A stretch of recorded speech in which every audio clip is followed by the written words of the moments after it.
ஆமேன். இன்றைய நாளிலும் 23ஆம் தேதி 12வது மாதம் 2025ஆம் ஆண்டு ஆண்டவராகிய இயேசு கிறிஸ்துவின் இனிய நாமத்தில் இந்த நாட்களிலே உங்கள் ஒவ்வொருவரையும் ஒரு வாக்குத்தத்தத்தோடு இந்த நாட்களை நான் சந்திப்பதில் நான் மிக்க மகிழ்ச்சி அடைகிறேன்.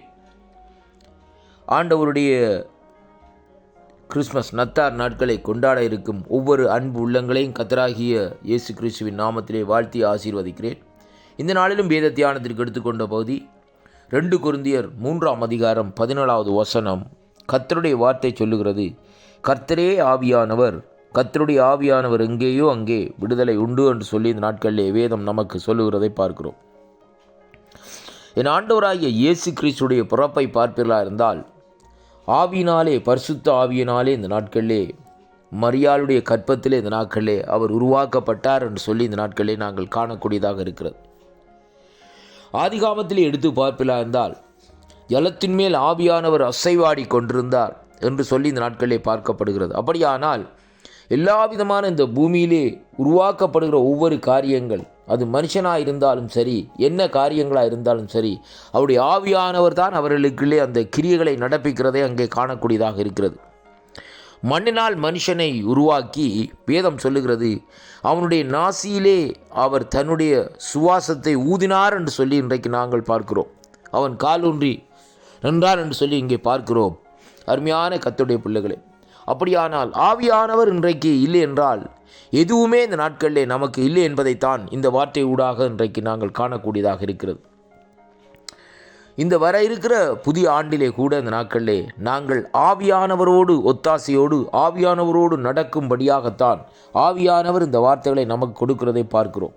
வேதம் சொல்லுகிறது 16வது வசனத்திலே, அவர்கள் கர்த்தரிடத்திலே மனம் திரும்பும் போது அந்த முக்காடு எடுக்கப்படும். அந்த முக்காடு என்று சொல்லப்படுகிற தடைகள் இந்த நாட்களிலே எடுக்கப்படுகிற வேளையிலே தான் ஆவியானவர் இந்த நாட்களிலே அங்கே கிரியை செய்ய முடியும். அப்படியானால் முதலாவது ஒவ்வொரு மனுஷனுக்குள்ளே வர வேண்டிய காரியம் என்னவென்றால் மனம் திரும்புதல் முதலாவதாக இன்றைக்கு வர வேண்டும் என்பதைத்தான் ஆண்டவராகிய இயேசு கிறிஸ்து கூட இந்த பூமியிலே வாழ்ந்த காலத்திலே அங்கே எடுத்த பிரசங்கமாக அந்த நாட்களில் இருக்கிறதை பார்க்கிறோம். அருமையான கர்த்தருடைய பிள்ளைகளே, அப்படியானால் அந்த முக்காடு நம்முடைய வாழ்க்கையிலிருந்து எடுக்கப்பட வேண்டுமா இருந்தால், தேவனுக்கு பிரியமில்லாத அந்த காரியங்கள் இந்த நாட்களில் நீக்கப்பட வேண்டுமா இருந்தால், இந்த நாட்களிலே அருமையான கர்த்தருடைய பிள்ளைகளே, இந்த நாளிலும் ஆவியானவருடைய அபிஷேகத்தை நாங்கள் பெற்றுக்கொள்ள வேண்டுமா இருந்தால், இந்த நாட்களிலே அங்கே நமக்குள்ளே தேவையான காரியம் என்னவென்றால் அதாவது விடுதலை இந்த நாட்களிலே தேவையான காரியமாக இருக்கிறது. அதைத்தான் குறித்து இந்த 2 கொரிந்தியர் 3:17 சொல்லுகிறது, கர்த்தரே ஆவியானவர், கர்த்தருடைய ஆவியானவர் எங்கேயோ அங்கே இந்த நாட்களிலே விடுதலை உண்டு என்று சொல்லி இன்றைக்கு நாங்கள் பார்க்கிறோம். அன்பு பிள்ளைகளே, ஆவியானவருடைய விடுதலையை இந்த நாட்களை நாங்கள் பெற்று இன்றைக்கு நாங்கள் நடக்கிற வேளையிலே தான் கர்த்தரோடு இந்த நாட்களை நடக்க முடியும். இன்றைக்கு அநேகர் ஆண்டவரோடு நடக்கிறேன், ஆண்டவரோடு நான் செயல்படுகிறேன் என்று சொல்லி தங்களுடைய வாழ்க்கையை இந்த நாட்களில் என்ன செய்கிறார்கள், சீரழித்து கொண்டிருக்கிறதை அங்கே காணக்கூடியதாக இருக்கிறது. அருமையான அன்பு சகோதர சகோதரி, அதனாலே வேதம் சொல்லுகிறபடி இந்த நாட்களில் அவருடைய ஆவியானவரால் இந்த நாட்களை நடத்தப்படுங்கள். ஆவியானவர் இந்த நாட்களிலே நமக்கு இந்த நாட்களில் கூட இருந்து ஒத்தாசை தருவார் என்பதைத்தான் இந்த வார்த்தை ஊடாக இன்றைக்கு நாங்கள் பார்க்கிறோம். இந்த ஆண்டிலும் இந்த நாட்களை பாருங்கள், நாங்கள் தேவனுக்கு பிரியமில்லாத காரியங்கள் ஏதாவது செய்திருந்தால் எல்லாவற்றையும் இந்த நாட்களிலே ஆவியானவருடைய கரத்தில் இந்த நாட்களை ஒப்பு கொடுப்போம். ஆவியானவருடைய கரத்திலே ஒப்பு கொடுத்து ஆண்டவரிடத்தில் இந்த நாட்களை கேட்போம்.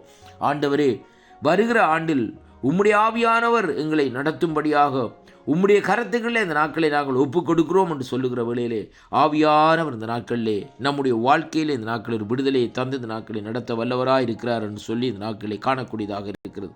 அருமையான கர்த்தருடைய பிள்ளைகளே, தேவனுக்கு பிரியமில்லாத காரியம், தேவனை நேசிக்க முடியாதபடி தடைகளை போடுகிற காரியம் நம்முடைய வாழ்க்கையில் இருந்தால் அப்படிப்பட்ட முக்காடுகளை இந்த நாட்களிலே எடுத்து போடுங்கள். அருமையான கர்த்தருடைய பிள்ளைகளே, முக்காடுகளை எடுத்து போட்டு மனம் திரும்பி தேவனிடத்திலே திரும்புங்கள்.